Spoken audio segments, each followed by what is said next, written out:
Back in 2023, I had the opportunity to have a look at the updated Tracer 7 GT back then, and I was fairly impressed with the specification, the look of it, and how they've integrated certain specs into the bike.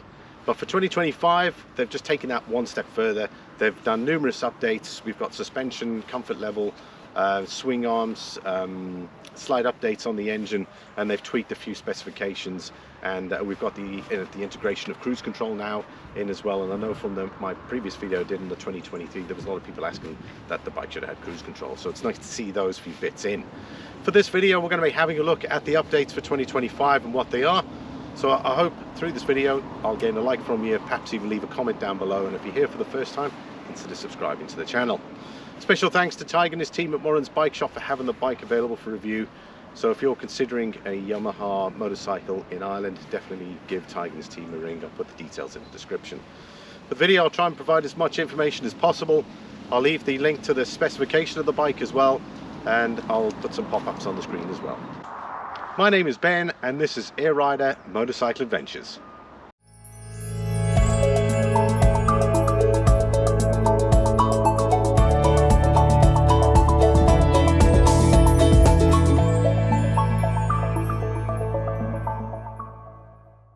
Before we delve into the suspension, what we're going to have a look at is the actual bike's overall design. If we look at the 9 GT, they've taken a lot of design cues from the bigger bike. They've made much more sharper curved lines around the tank, and they've also got this side fairing here with a nice logo on the side. On the older bike it was a little bit more rounded, and likewise with the tank a lot more rounded as well. So it's nice to see these sculpted design lines on the bike, and it definitely brings out the sporty characteristics of this very nice touring bike. Other upgrades, we've got a much larger and wider screen for the 2025 model, and again it is fully adjustable, and they say you can do it one-handed as well, so that makes it slightly easier. Another thing to note that actually hasn't been mentioned in the brochure is the complete redesign of the knuckle guards. If you look at the older 2023 model, essentially they didn't have the connection on the side of the handlebars here. So what's nice about that is they've made this a lot more rigid, a lot more stable than the old design. Not something that generally people would look at, but believe it or not, they've even upgraded the foot pegs. This rubber insert is actually, almost feels like a much more softer compound that they've used for it, and essentially that is to reduce the vibrations of the bike, and you can definitely feel it almost feels like a gel almost. So we've raised the seat by 20 millimeters, so the standard seat height is 845 millimeters, so we've got 865 at the moment. We're going to see how that feels, and then we'll adjust it back to the standard setting. You can noticeably note that the seat is higher.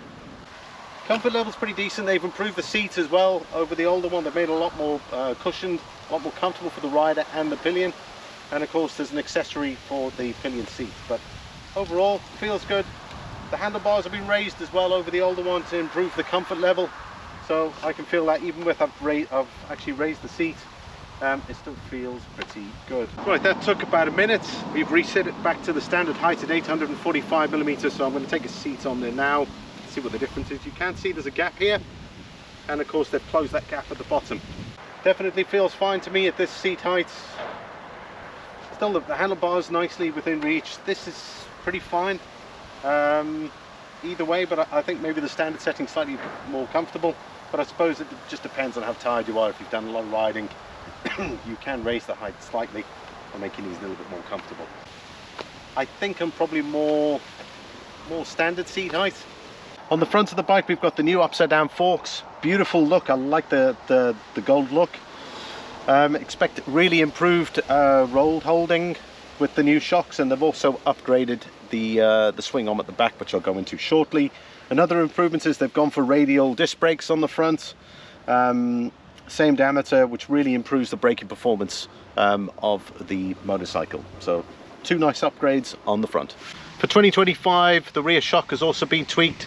We've got adjustable dampening, and there's also a remote preload setting which can be done through the screen and the handlebars adjustment. So nice to see that technology coming through into the lower Tracer bike. Tracer 7 GT has a new swing arm as well, which is 40 millimeters longer. Effectively that is there to balance out the bike because you've got a new fork setup on the front. It's also to ensure that the bike's agility is maintained, especially with the new suspension setup.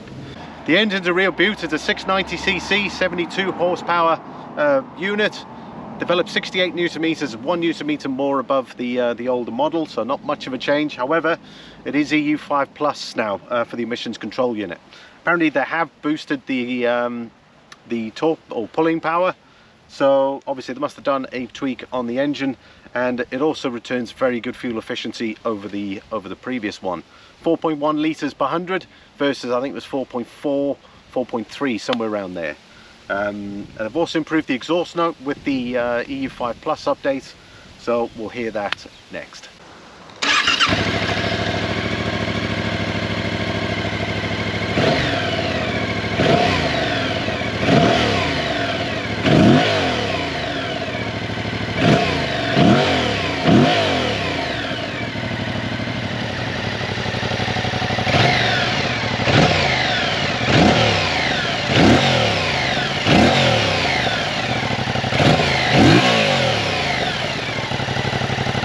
Another thing to note is the curb weight has gone up slightly from 203 to 212, and that's obviously due to the extra electronics and a revised suspension setup and even adjustments to the frame.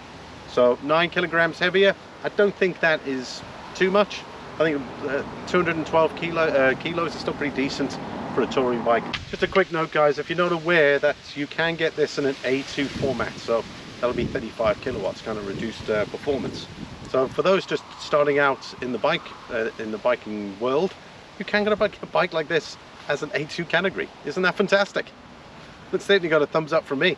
The 2025 Yamaha's gone with a new lighting system. So we've got our low beam currently set here. I'll show you the switch as well. There's also an update to the switch. LED daytime running lights, nice cowl on the front. Indicators are located on the handlebars. We'll have a look at the back. Looking at the back here, very nice attractive LED tail light system. It's nice to see something like that. I like the pattern, the way it's separated. Almost looks like an OLED system. Obviously indicators located here. Very nice to be put on this tail tidy at the back. That's the new lighting switch. It's been integrated into what they used to have the pass. So if you flickered someone, you could then do it there. It is now fully integrated into this little section here. With the integration of the ride-by-wire system, you now have the electronic cruise control available. Simple switch, set, and then you can increase it by increments of 1, I believe, and 10. So obviously, I presume if you hold it, it goes up by 10. Otherwise, you just tap it up and it goes by 1. Really nice feature, and of course, it has to be a must for that sort of thing. Let's have a look at the handlebar setup now. So we've got our menu selections here for the display. Our indicators, we've got our horn over there. Hazard lights are located here. On the far side we've got our ride modes, so we've got sport, custom and street, and then we've also got an engine start and cut off switch on that side. Heated grips are standard on the bike, which carries over from the previous model, and that can be activated via the screen here.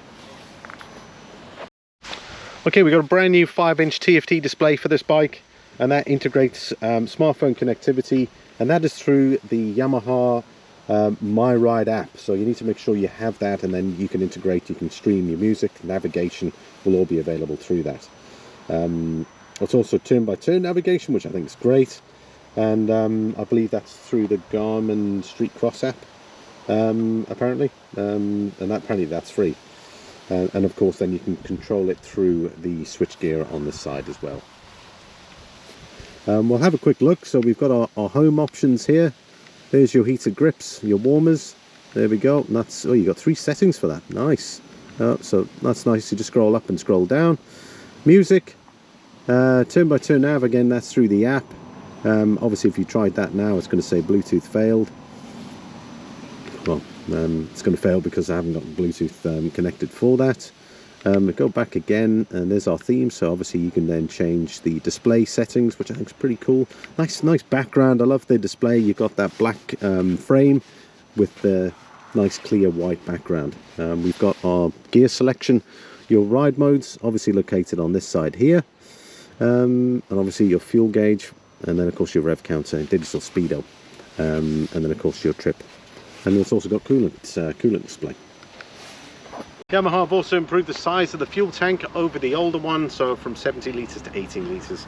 nice to see. So you've got slightly improved range, and I suppose with a fuel consumption of 4.1, your range is probably around 450 kilometers to a tank, so fairly good range. And of course you've got the integrated cruise control as well, so you don't necessarily have to constantly stop and rest your hand.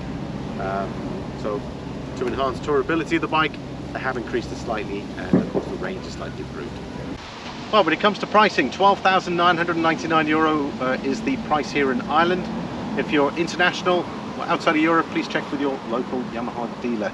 Also, specification could be different to yours. The Irish specification comes with side cases for the GT model, so it might be slightly different in your country, so just check the standard spec and features list. But at that price range, in relation to the older model at 11,699, for €1,300 you're getting significant upgrades. So I see that as really good value and a very attractive price. Having seen the 2023 model, and again the link's at the top right, I was already really impressed with that bike. I mean, for me it was a bike that I could see myself changing to quite easily.